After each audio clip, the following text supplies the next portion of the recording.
السلام عليكم ومرحبا بكم. نتمنى الكل يكون بخير وعلى خير. كما تشوفوا هنايا الخبز باش ينجح معكم غتبعوا معايا ان شاء الله الطريقه والمقادير غادي يخرج لكم كما تشوفوا في الصوره. بسم الله على بركه الله. هنايا تنوريكم الدقيق اللي تنستعمل. صدقوني هذا الدقيق هذا هو اللي نجح معايا في الخبيزات اللي تندير وجا رائع بزاف. جربت العديد لكن هذا هو احسنهم. فداكشي باش وريت لكم الدقيق اللي تنستعمل، وهذا اللي غادي نبقى نستعمل من بعد عناء طويل. استعملت بزاف ديال الاشكال والخبز ما تيجيش مزيان كما بغيتو بنتيجه مرضيه حتى استعملت هذا. فصدقوني هاد الدقيق القمح رائع فيه كما تشوفوا الحمراء، فانا تعجبني نقرص بالحمراء. تحيت منه الحمراء ماشي كله، لكن غير القياس اللي غادي نقرص فيه الخبز ووقفت ما تبقى ضفته كامل خليته بنخالته. هنا درت داك الدقيق اللي غربلته حيت منه النخاله او الحمراء، ومن بعد كملت بالدقيق دقيق القمح الكامل ما حيتلوش النخاله ديالو. المهم هنايا درت نص كيلو ديال الفرص وكيلو ونص ديال دقيق القمح الكامل. درت معلقه سنيده فقط، ودرت الملحه القياس اللي بغيتو نتوما، ودرت الخميره هو اللي مهم عندي هنايا. فدرت ساشي ونص، عندي 10 غرام في الساشي ونص، يعني 15 حتى 16 غرام اللي درت ديال الخميره. هنا لان الحال سخون فما بغيتش نكثر الخميره وخليته يخمر على خاطرو كما تشوفوا هنا. والماء تنضيفوه حسب يجمع ليا العجينه، وما نجريهاش بزاف، غنخليها شي شويه شاده راسها، ما هي قاصحه وما هي خفيفه. من في الاخير ضفت واحد 2 معالق كبار ديال زيت الزيتون او 4 كاس ديال زيت الزيتون، وحركتها ببطء. انا ما بغيتش ندلكها ولا هي مجرد حركتها تحريكه خفيفه هكا باش داك الزيت تلبس لي كلها على العجين. صافي هكذا غادي نوقف حتى تنحرك ببطء كما قلت لكم. وشوفوا القوام ديال العجينه نتاعنا، لا هي ثقيله لا هي خفيفه، فتجي بهذا الشكل هذا رائعه بزاف. غادي نحيدوا العجينه ونحيدوا داك الطراب اللي تيعجلنا العجينه كما تشوفوا في الصوره.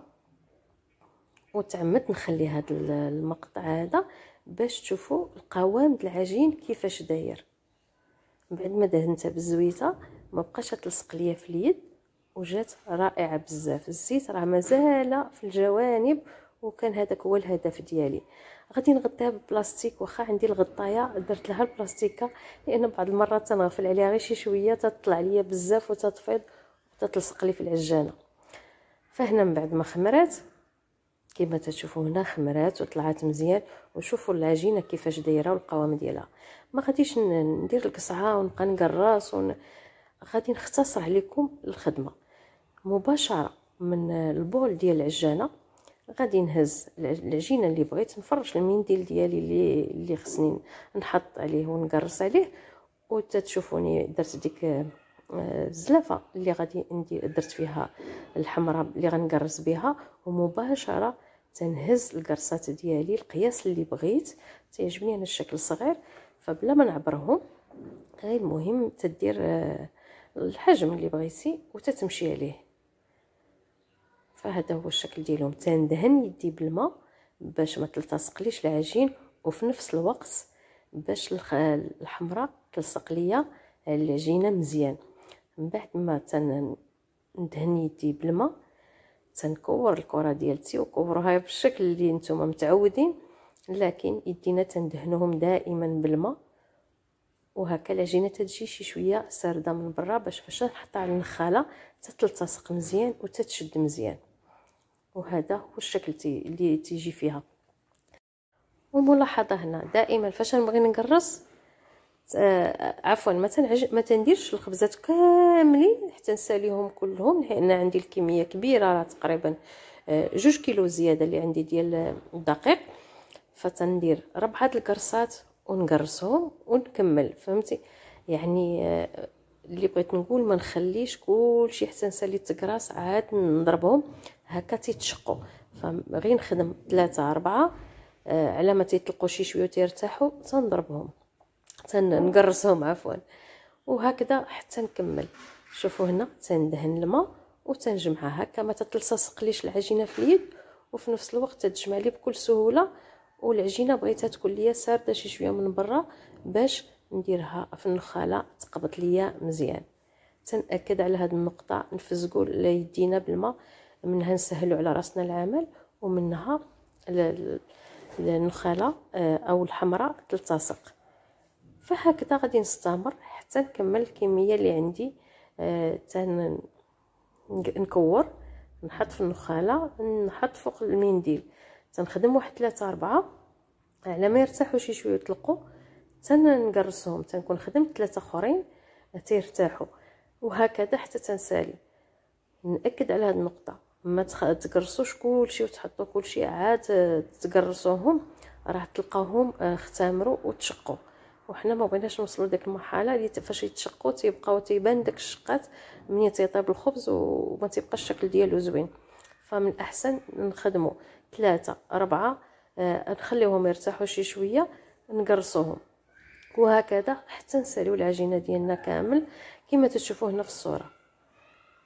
من بعد ما ساليت الكميه كلها 2 كيلو وشي 100 غرام هكاك الدقيق عندي، خرجت ليا 14 خبزه، في كل حبه عندي فيها 150 غرام تقريبا. المهم انا ما عبرتش، ولكن فاش وزنت وحده من هذا الحجم هذا اللي درت راه خرجت لي 150 غرام. هكذا عرفت الكميه ديال الدقيق اللي دخلت في العجينه. هنا من بعد ما اختمرت لنا العجينه، وعلى فكره مهمه هذه الملاحظه هذه، فاش نقرص الخبز راه تنقلبو، تنرد الوجه لتحت بحال هكذا بغيت نقصد باش فاش غنهزها ما نحتاجش نقلبها 2 قلبات، تنهز المنديل تنقلبها على يدي تنحطها، لان الوجه هو اللي لتحت بحال هكا تماما. لان الا حطينا الوجه من الفوق وخلينا هذا غادي نهزوها بالمنديل نقلبوها ونقلبوها للمره الثانيه، وهكذا تنخسروا داك الاختمار، ما تتبقاش لا فورم ديالها شاده مزيانه كما تشوفوا هنا في الصوره. وعلى فكره انا مثلا فاش تنقرصها بالمدلك، تندلكها ونعاود نقلبها وندلكها من الجهه الاخرى، المهم حتى تجيني بهذا الشكل هذا. المدلك تعطيها واحد الشكل مسطح ومقاد. هنا تنقول لكم جميع الاسرار وجميع داكشي اللي استعملت باش يخرج لكم الخبز تماما بحال اللي تشوفوا هنا في الصوره. وصدقوني هذا الخبز الكامل تيجي رائع بزاف، واخا تندخلوا شويه د الفرص ضروري.